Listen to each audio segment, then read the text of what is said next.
3.3 ની અંદર જે કુટ પ્રશ્નો બતાવેલા છે તો કુટ પ્રશ્નની અંદર રકમ સમજી વ્યવસ્થિત શું કહેવા માંગે એ સમજી સમીકરણ આપેલા હોય તો એક નકર સમીકરણ બનાવી અને એનો આગળ પ્રશ્ન ઉકેલવાનો છે. તો આવા કુટ પ્રશ્ન સ્વાધ્યાય 3.3 ની અંદર આપેલા છે. એમાં દાખલા નંબર 2 છે એ આ રીતનું છે કે 2x 3y 11 અને 2x 4y 24. એનો શું કરવાનો એનો ઉકેલ શોધવાનો અને એવો શોધાય છે જેથી કરીને y mx 3 થાય અને y ની કિંમત છે એવી શોધવાની કે જે mx 3 નું સમાધાન કરતી હોય એવી રીતે આપણે y ની કિંમત શોધવાની છે. હવે આપણે આ જે સમીકરણ છે પહેલું સમીકરણ છે એ 1 નંબર આપવાનો છે. આપણે પહેલું જે સમીકરણ છે આ એટલે સમીકરણ 1 કરવાનું છે અને બીજું છે એ સમીકરણ 2 કરવાનું છે. હવે આપણે આ જે કુલ પ્રશ્નનો ઉકેલ છે એ ઉકેલ આપણે આદેશની રીતે શોધવાનો છે. કારણ કે આપણે આદેશની રીતે ઉકેલ શોધીએ તો મિત્રો તમે જાણો જ છો કે સમીકરણ 1 ની અંદરથી આ સમીકરણ 1 ની અંદરથી આપણે આ y છે એ y ને આપણે સૂત્રનો કરતા બનાવવો પડે. y ને સૂત્રનો કરતા બનાવવો તો શું કરવાનું? તો આપણે આ 3y એમ લખવાના છે. સામે એટલે કે જમણી બાજુમાં 11 છે. ડાબી બાજુની અંદર આ 3y સાથે આપણે 2x છે 2x આગળ પ્લસ છે તો 2x છે એ બરાબરની ડાબી બાજુ છે અને જમણી બાજુ લઈ જશું 2x છે એ પ્લસ છે એટલે માઈનસ થઈ જશે. હવે આપણે અહીંયા કે અહીંયા 3y છે આપણે તો શું જોઈએ y જ જોઈએ છે તો 3y નો અર્થ થાય 3 ગુણ્યા y એટલે કે 3 છે એ y સાથે ગુણાકારમાં છે. તો આપણા રૂપાંતરના 4 નિયમ પ્રમાણે તમે રૂપાંતરના 4 નિયમ જાણો છો તો એ નિયમ પ્રમાણે આપણે શું કરવાનું કે નિયમ પ્રમાણે ગુણાકારની રકમ ડાબી બાજુથી જમણી બાજુ અથવા તો જમણી બાજુથી ડાબી બાજુ જાય તો ગુણાકારની રકમ છે એ ભાગાકારમાં જાય. તો ભાગાકારમાં જાય તો ક્યાં મૂકવાનું? ભાગાકારમાં જાય તો એ રકમને આપણે છેદમાં મૂકવાની છે. એટલે કે આપણે એવા 3 છે નીચે લઈ જશું તો y બરાબર 11 2x ને આ 3 ને આપણે છેદમાં લઈ ગયા. એટલે આપણે હવે આ સમીકરણ 1 માંથી શું કર્યું? y ને સૂત્રનો કરતા બનાવ્યો. હવે જે y ને સૂત્રનો કરતા બનાવ્યો કેમાંથી બનાવ્યો વિચારજો મિત્રો. તો આપણે લખ્યું સમીકરણ 1 માં એટલે આ સમીકરણ 1 માંથી y ને સૂત્રનો કરતા બનાવ્યો તો y ને સૂત્રનો કરતા બનાવ્યો એની કિંમત આપણે સમીકરણ 2 માં મૂકવાની છે. એ ધ્યાન રાખજો. 1 માં પછી ન મુકાઈ તો એની વસ્તુ આવશે પછી. એટલે આપણે આગળ જાવ સમીકરણ 2 માં મુકતા જે રકમ આવી જઈને સમીકરણ 2 માં મુકતા સમીકરણ 2 એટલે આ 2x ને માઈનસ m ને આ 4m ને સમજો. હવે y આવ્યો y સમજો. તો y છે ત્યાં શું કરવાનું? ઇન બ્રેકેટ મૂકવાનું છે. y ની કિંમત આપણે શું મળી 11 - 2x/3 આ એ ક્યાં મૂકી આપણે સમજો અહીંયા આ y ની જગ્યાએ મૂકી આ બરાબર m ને અને માઈનસ ચોવીસ પણ m ને એટલે આપણે સમીકરણ 2 ની અંદર જે y હતો એ y ની કિંમત મૂકી. હવે એટલું ધ્યાન રાખો કે જેની કિંમત મૂકીએ એ વસ્તુ ત્યાંથી નીકળી જાય એ પાછું ત્યાં આવે નહીં. એટલે અહીં ત્યાં સમીકરણમાં નજર કરો તમે એમાં y નથી y પાછળ ત્યાં લખવાનું નથી y માં કારણ કે એની કિંમત મૂકી એટલે ત્યાંથી નીકળી જાય. હવે આ જે છે એનું આપણે સાદુરૂપ આપવાનું છે. તો સાદુરૂપ આપવા માટે શું કરીએ તો કે છેદ સરખા કરવા પડે. આ છેદમાં કેટલા છે તો 3 છે. કેટલી જગ્યાએ તો એક જ જગ્યાએ 3 છે. લસા છે LCM એ આપણે 3 લેવો પડે. જ્યાં છેદની અંદર રકમ લસા 3 ન હોય ત્યાં આપણે 3 લાવવા પડે એ નિયમ પ્રમાણે. એ નિયમ પ્રમાણે આપણે શું કરીએ તો અહીંયા છેદમાં કંઈ નથી બરાબર એટલે આપણે છેદમાં 3 લેવા માટે ઉપર 3 થી ગુણવા પડે તો 2 તેરી 6 અને એક છેદને મૂકી દેવાના આ માઈનસ. હવે અહીંયા વિચારો અહીંયા છેદમાં 3 છે આ તો ત્યાં 3 અહીંથી નીકળી હશે અને આ 4 આ એમને ઇન બ્રેકેટ 11 - 2x આવી જશે બરાબર ના બરાબર. હવે આ 3 LCM લીધો એટલે આ 24 છે એના 3 ગુણશે એટલે 24 કરીને 72 લખવાના છે. એટલે હવે આપણે અહીંયા કઈ રીતનું સાદુરૂપ આપ્યું સમજો કે આપણે એવું સાદુરૂપ આપ્યું કે છેદની અંદર જે 3 હતા એને આપણે સાદી ભાષામાં કહીએ તો છેદ દૂર કરવાનો કોશિશ કરી આપવાની. હવે આગળ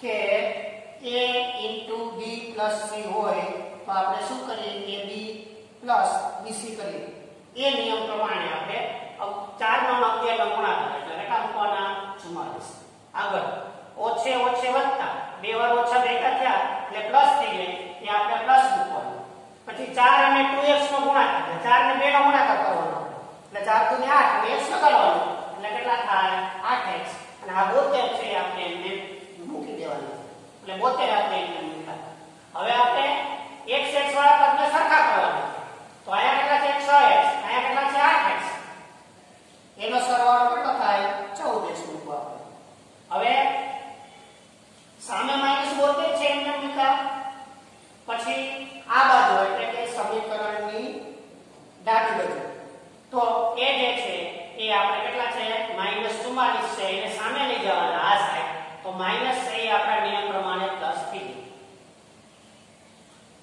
ગયું અને હવે આપણે શું મળ્યું હવે આપણે એવું મળ્યું કે 14x = -72 + 44 મળ્યા હવે આપણે આ બે પદનું સાદુરૂપ આપવાનું કઈ રીતે આપવાનું અહીંયા પ્લસ છે તો આ બેનો સરવાળો કરી દેતા નહીં તમને એમ થાય કે અહીંયા વત્તા છે તો આ બેનો સરવાળો કરીને મૂકી દે એવું નહીં થાય આપણા ગણિતના નિયમ પ્રમાણે સજાતીનો સરવાળો અને વિજાતીની બાદબાકી તો સજાતી અને વિજાતીમાં આપણે શું ધ્યાન રાખવાનું તો સજાતી અને વિજાતીમાં આપણે એની નિશાની ધ્યાનમાં રાખવાની છે અહીંયા માઈનસ છે અહીંયા પ્લસ છે એટલે વિજાતી રકમ કહેવાય વિજાતી રકમની હંમેશા બાદબાકી થાય તો બાદબાકી કઈ રીતે કરવાની મોટું પદ હોય એમાંથી નાનું પદ બાદ કરવાનું એટલે મોટું પદ છે 72 છે નાનું પદ 44 છે એટલે 72 માંથી 44 બાદ કરી તો 28 આવે હવે આપણે નિશાનીની વાત કરીએ તો આ બેમાંથી મોટું પદ જોવાનું છે સમજો મોટું પદ કયું છે 72 છે 72 માં કેવા છે માઈનસ છે તો એની જે બાદબાકી કરીને જવાબ આવ્યો એમાં આપણે માઈનસ મૂકવા પડે એટલે આ આટલી વસ્તુ જે છે એમાં તમે ભૂલ કરતા નહીં કારણ કે અહીંયા તમે નિશાનીની બાદબાકી સરવાળાની કોઈ પણ ભૂલ કરી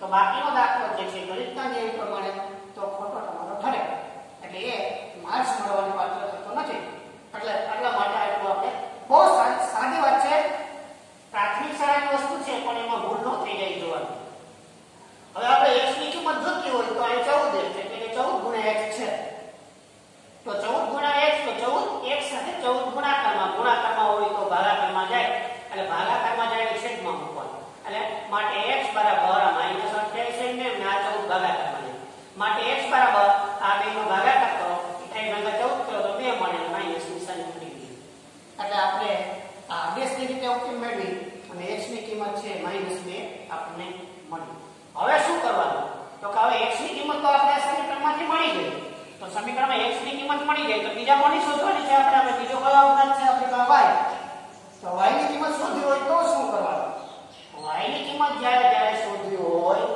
તો આપણે x છે એની જે કિંમત આવે કે x = -2 છે એને જે y ના સૂત્રનો કરતા બનાવ્યો જે સમીકરણ આપણું આ છે ક્યાં મૂકવાની તો સમજો y ના સૂત્રનો કરતા બનાવ્યો એમાં મૂકવાનું સમીકરણમાં મૂકવો તો પણ મળી જાય પણ આ વસ્તુ આપણને સેમ પડે આ y ના સૂત્રનો કરતા બનાવ્યો એટલે y બરાબર એ સમીકરણ છે x - 2x/3 ની અંદર મૂકી દેવાનું તો આ y એમને આ 11 એમને આ માઈનસ એમને આ 2 એમને x ની જગ્યાએ -2 મૂકવાનું x ની જગ્યાએ -2 તમે મૂકો ઇન બ્રેકેટ મૂકવાનું છે કાઉન્સમાં શું કામ મૂકવાનું મિત્રો જોજો ધારો કે કાઉન્સ ન કરો તો આ -2 ને પાછા -2 તમે કરશો તો આપણું જે કેલ્ક્યુલેશન છે એ ખોટું પડશે એટલે ઇન બ્રેકેટ મૂકવાના નીચેના 3 એમને મૂકી દીધા માટે y એમને આ 11 એમને આ ઓછે વત્તા થઈ ગયા અને આ 2 ને 2 નો ગુણાકાર એટલે 4 થઈ ગયું છેદમાં 3 ના 3 એમને મૂકવાના છે માટે y એમને 11 ને 4 નો પ્લસ એટલે સરવાળો કર્યો 15 થયા નીચેના 3 એમને માટે y બરાબર 15 ને 3 નો આપણે ભાગાકાર કર્યો એટલે 5 મળી જાય અને આપણો આ ખાલી એમ કીધું હોય કે ઉકેલ મેળવો તો આપણો દાખલો અહીંયા પૂરો થયો ગણાય હવે અહીંયા એવું કીધું જો કે 2x + 3y = 11 અને 2x - 4y -24 એનો ઉકેલ શોધો તો આપણે પૂરો થઈ ગયો આગળ એવું કીધું કે એમ એવો શોધો કે જેથી કરીને y = mx + c થાય હવે આપણે એમ એવો શોધવાની કોશિશ કરવાની કે જેથી કરીને આપણે y = mx + c નું પાલન થતું હોય તો આપણે શું કરવાનું? તો આપણે એવું કરવાનું છે x બરાબર -2 અને y બરાબર 5 આ આપણે સમીકરણ છે કયું સમીકરણ y બરાબર mx 3 ની અંદર મૂકી દેવાના છે. તો આપણે y ની કિંમત 5 મૂકી એમને રેખા બરાબર x ની કિંમત -2 મૂકી દીધી ને વત્તા 3 એમને આ 5 એમને આ m અને -2 નો ગુણાકાર કર્યો એટલે માઈનસ આગળ આવી ગયા અને m ને 2 નો ગુણાકાર એટલે 2m ના પ્લસ 3m. હવે આપણે કિંમત કોની જોઈએ? તો કિંમત આપણે m ની જોઈએ. તો m છે આપણે આ -2m છે અને આ સાઈડ લેવા તો માઈનસ હતા તો પ્લસ થઈ ગયા. એ રીતે 5 અહીં પ્લસ છે અને આ સાઈડ લેવા તો માઈનસ થઈ ગયા. હવે આ જે 2m છે એ 2m ને આપણે m ને રાખશું બરાબર. આ બે છે હમણાં આપણે જેમ કર્યું આયા બરાબર -72 ને 44 માં બે વિજાતી સંખ્યા છે. વિજાતી એટલે બાદબાકી એટલે મોટા પદમાંથી નાનું પદ બાદ કરો એટલે 5 માંથી 3 બાદ કરો તો આપણને કેટલા મળે? 2 મળે. અને નિશાનીમાં મોટું પદ 5 છે એની માઈનસ છે તો -2 મળે. આપણે કોની કિંમત જોઈએ? m. આપણે આગળ જોયું m 2m 2m નો અર્થ એવો થાય કે 2 m છે. તો 2 m છે તો આપણે 2 છે એ ભાગાકારમાં લઈ જવાના તો m બરાબર -2/2 એટલે m બરાબર છે -1 એટલે કે આપણે y બરાબર છે એ y બરાબર mx + b નું સમાધાન કરે એવો આપણે m શોધવાનું આપણે કીધેલું તો એવો m છે એની કિંમત -1 મળી જાય. અને આપણે આનો તાળો મેળવવાની કોશિશ કરવી હોય તો y ની કિંમત મૂકી દો અને x ની કિંમત મૂકી દો તો પણ આમાંથી m ની કિંમત છે એ -1 મળી જશે. જેથી કરી અને આપણે એવું કહી શકીએ કે m ની કિંમત છે -1 મળે. મિત્રો આ દાખલો છે એ 2-3 વાર તમે જોજો, કોશિશ કરજો, સમજાઈ જાય પછી તમારા રફ પેજની અંદર આ દાખલો ગણજો. મુશ્કેલી પડે તો મારે કોન્ટેક્ટ કરજો.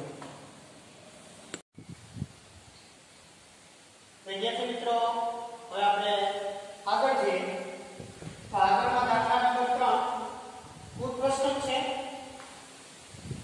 એ કુલ પ્રશ્નમાં થોડીક શરત બદલાવી કે નીચેના ડિફરન્શિયલ સમીકરણ જેનો તથા તેમનો ઉકેલ આદેશ તરીકે મેળવો. કુલ પ્રશ્ન હતો એમાંથી ડિફરન્શિયલ સમીકરણ મેળવવાના અને ઉકેલ મેળવવાનો. પહેલો છે બે સંખ્યાનો તફાવત 26 છે. એક સંખ્યા બીજી સંખ્યાથી 3 ગણી છે તો તે સંખ્યાઓ શોધો. કુલ પ્રશ્ન કઈ રીતનો છે? કુલ પ્રશ્ન એવો છે કે આપણે કોઈ પણ બે સંખ્યા આપેલી છે, કઈ આપેલી છે આપણે શોધવાનું.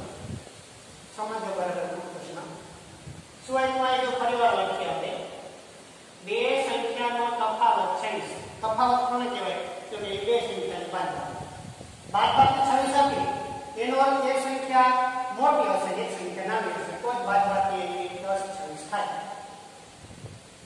એક સંખ્યા મોટી હોય એક સંખ્યા નાની એટલે એ પ્રમાણે આપણે દરેક કુલ પ્રશ્નની અંદર આપણે ધારવાના છે. ધારવામાં આપણે શું કરીએ? મોટે ભાગે x y ધારીએ. તમને એમ લાગે કે આપણે x y નથી ધારવા, s t ધારવા, a b ધારવા કોઈ પણ નથી. તમે તમારા નામ સરનામનો પહેલો અક્ષર પણ ધારી શકો. એવું કશું આમ છે નહીં. આ તો આપણે શું એક રીધમ ચાલતા હોય છોકરાને થોડી તૈયારી કરવાનું સરળતા રહે એટલા એટલે આપણે હવે શું થયું? બે સંખ્યાનો તફાવત 26 અને બે સંખ્યા અલગ અલગ હશે. એક મોટી હશે એક નાની હશે. સમજાય પ્રમાણે એ પ્રમાણે આપણે આ પ્રશ્નની અંદર ધારવા પડે. તો ધારો કે મોટી સંખ્યા x અને નાની સંખ્યા y છે. સંખ્યા મોટી x અને નાની y એમ તમારે પરીક્ષા નથી લખવાનું.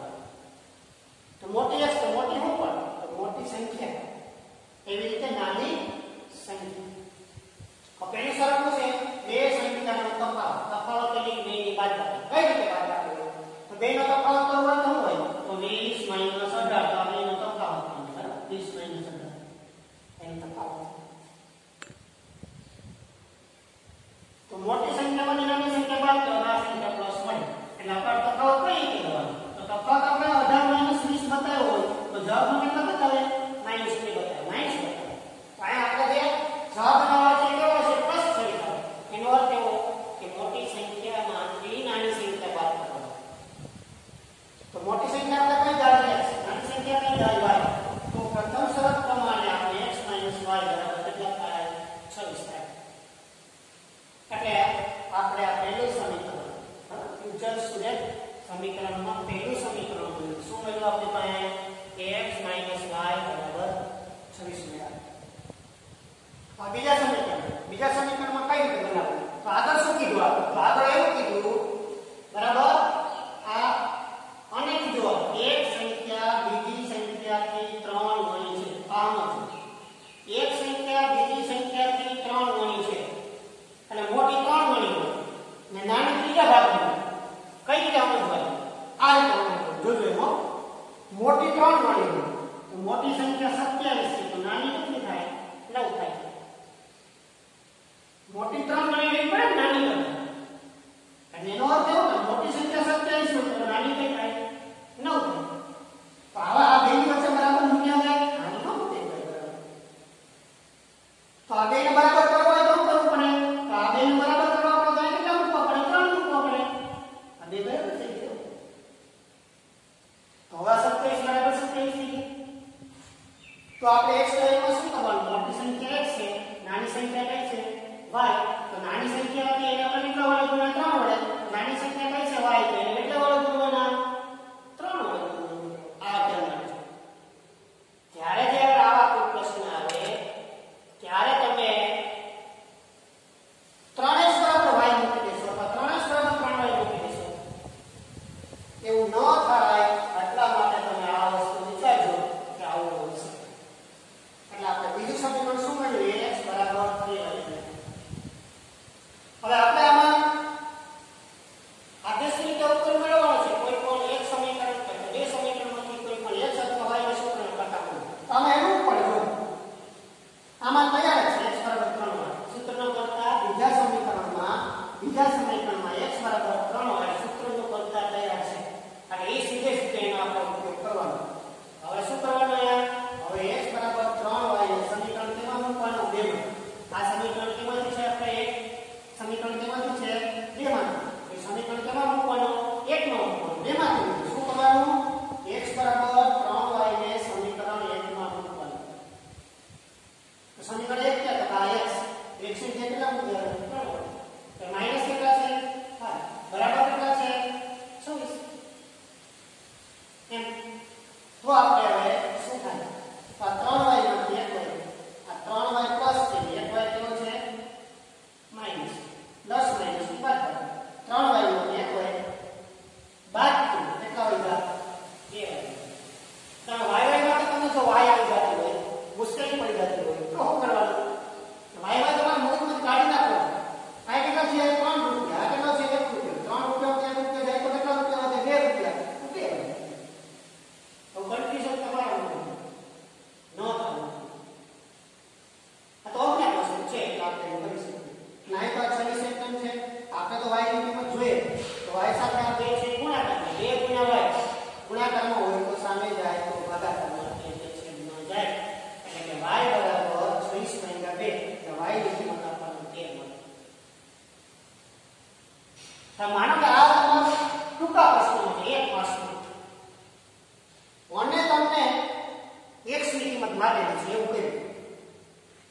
x ની કિંમત ખાલી જગ્યા એટલે શું થાય? તો હવે આપણે y કરતા x કેટલા ગણો બતાવ્યો? 3 ગણો. આ y ની કિંમત કેટલી છે? 13. તો y કરતા x કેટલો છે? 3 ગણો. તો 13 તેરી 39. x ની કિંમત 39 હોય.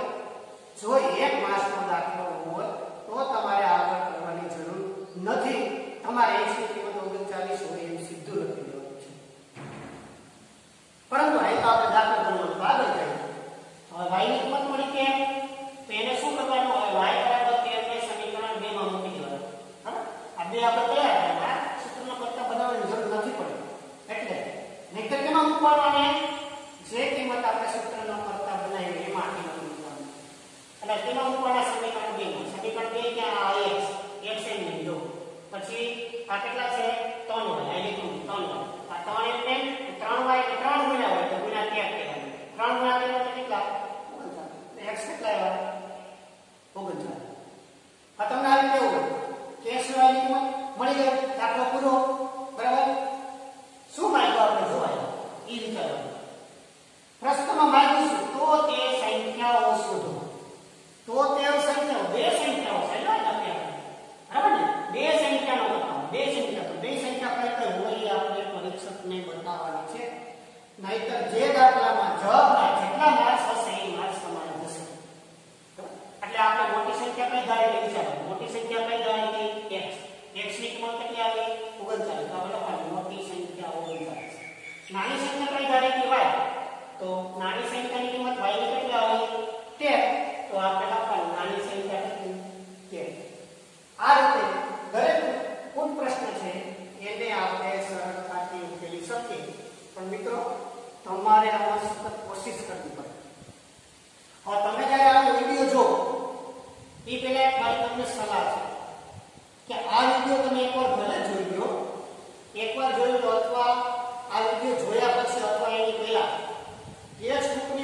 એથી અનેક ગુણ પ્રશ્નના ઉદાહરણ જે છે એ તમે શીખવાની કોશિશ કરજો.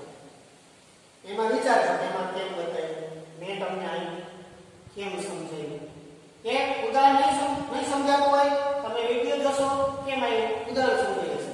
વિડિયોમાં કઈ કન્ફ્યુઝન હશે ઉદાહરણ વિચારજો, ઉદાહરણ સમજાયા કરશો, વિડિયોમાં થોડું પણ કન્ફ્યુઝન હશે તો પણ એ તમને સમજાઈ જશે. એટલે ધોરણ 10 ના વિદ્યાર્થી ગણિતના વિદ્યાર્થી માટે અપેક્ષા રાખો કે આ વિડિયો જોઈ અને આ